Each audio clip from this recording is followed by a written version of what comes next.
So today I wanted to dive into the origin of high ticket courses and give you a little bit of a backstory of a story that's not told inside the book. And I think it'll be really exciting for you to hear it.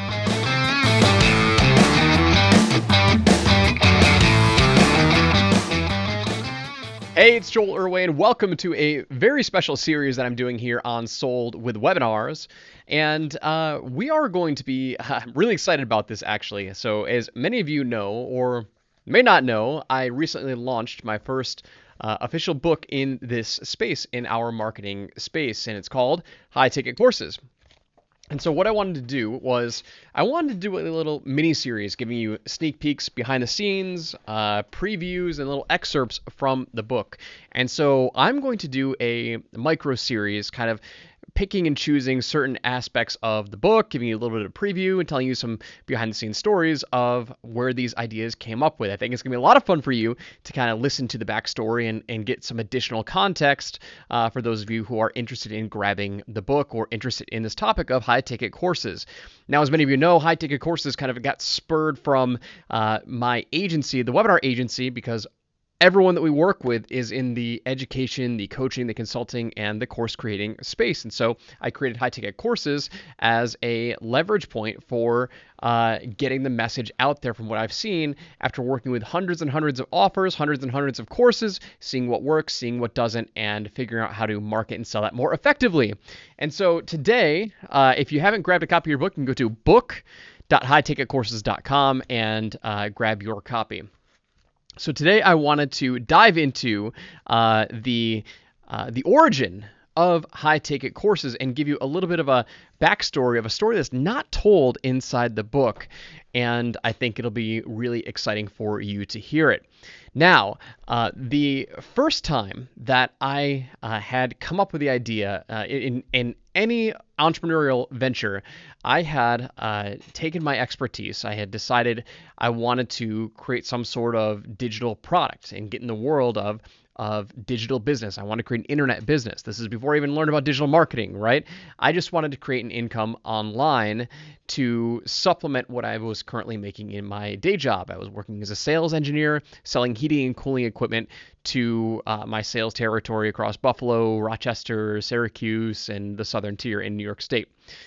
So anyway, I had a specialized expertise in helping people, well, in passing one of the licensing exams to become a professional engineer, a licensed professional engineer. There are two tests that you need to take. I passed the first one. The second one you can't take until you have 5 years experience, qualified experience, and as a sales engineer, that doesn't count as qualified experience. So I never took the professional engineering exam, but I took the first step, and a lot of people struggled with passing that exam. So I started thinking, okay, well, what if I taught people how I passed this exam? Because I had a very unique method for how to do it. So I said, okay, I'm going to write a book. I'm going to distill my knowledge, come up with a process, come up with a plan, and outline my system for how I passed it. And I called it what I don't even remember what I called it, but the book was called 30-Minute EIT: How to Beat the FE Exam Without Beating Your Head. And for not having any sort of marketing or sales background, I'm pretty excited about that. I'm pretty proud of that title. Anyway, I outlined all of it. It was a very short book. I don't know, 30, 40, 50 pages, something like that. Sold only as an ebook, uploaded it to Amazon, and started selling copies. And I thought, okay, great. I'm going to sell it for $9.99. And I just thought I was going to be able to make a lot of money doing that. I thought it was going to sell, and that was my first program. That was my first course. I wrote it in a book. So I launched it, sold a few hundred copies during an initial launch. I just had a friend who was big in the space. He had a list that was directly targeted to my ideal clients, ideal customers, and we sold hundreds of copies initially. And I got really excited, right? We hit the #1 bestseller in my category in Amazon. I had no marketing experience. I mean, I thought I was like set in stone. I thought I was going to have it made. And I'm like, okay, great. I'm going to keep selling these books and yada, yada, yada. And quickly did I realize that momentum didn't sustain very long. I was selling some books. I was selling, I don't know, 10 to 15 copies a month, maybe. Nothing to write home about. I was probably pocketing anywhere between 50 to 100 bucks a month in royalties. And I'm like, wow, I am not going to be able to make any sort of substantial income with this. And so the first venture into this course creation market, this information market, was with a low ticket product. And so I realized I needed to do something different. And so I started researching, like, well, what if I created another course to sell them? Or really the first idea that I had was, well, I'm just going to sell tutoring. I'm going to sell consulting. I'm going to sell coaching to these people who invested in my book and wanted additional help. And so I reached out to some of the buyers and I started, sending out some emails to these people. And truth be told, I didn't really know what to market it at. I didn't know how to price it. I'm like, you know what? After a few months of this and realizing like my expenses were far exceeding my income, I basically just created a price that I thought was fair.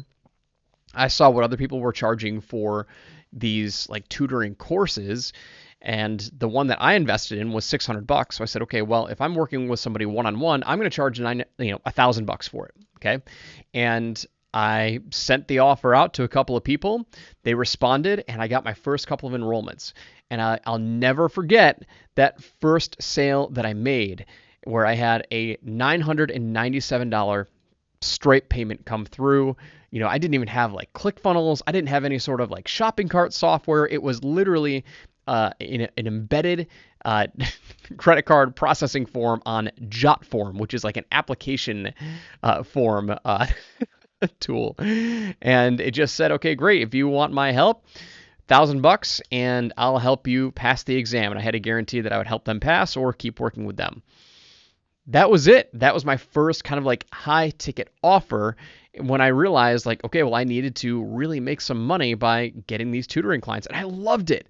I absolutely loved it. I started working with these people. I helped them map out my, FE focus formula is what I called it. Like that was my unique mechanism. That was my game plan, which was helping them, plan the right content and the right study programs. They would only focus on the ones on the strongest subjects.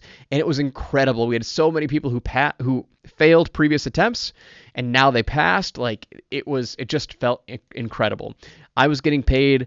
I had an actual business. I had profits coming into the business. And this was my first like high ticket program where I was teaching them my methodology and working with them one-on-one. Eventually I got bored with that and I started making some other courses, but that was really the first kind of like eye-opening experience to high ticket courses.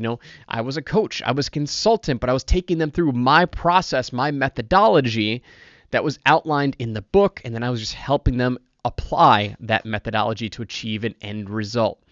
And so that I never forgot that experience because as I went forward, I kind of I took a few steps backwards, right? Because the next few products that I launched were lower ticket. Like I created a new course. I'm like, okay, well, I need to go after wider markets. Then I created like a $300 course, and that was just really, really difficult to sell. It was just as difficult to sell as it was a $9.95 book.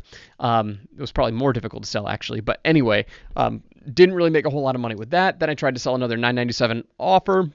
That did okay, but it didn't light the world on fire. But what I realized was like the faster I could help somebody get a result, the easier it is for me to get them to buy into whatever my offer is. And so that lesson I took with me as I started to have success with other clients and as I started to have success with other offers. And that really is one of the key cornerstones that I talk about inside of high ticket courses. How cool is that? So anyway, just a little insight of the backstory of like the genesis of high ticket courses. And like, as I started to discover key insights of, what ultimately became the building blocks for how I've, helped generate over I don't know, $50 million at this point in high ticket course sales. So hope you enjoyed that first sneak peek. I'm going to be doing quite a few more of these to help, help educate people and get them more insights on the book. And if you need a copy of the book, we have ebooks available right now at book.highticketcourses.com. Go grab your copy right now. I'll see you on the next episode. Take care.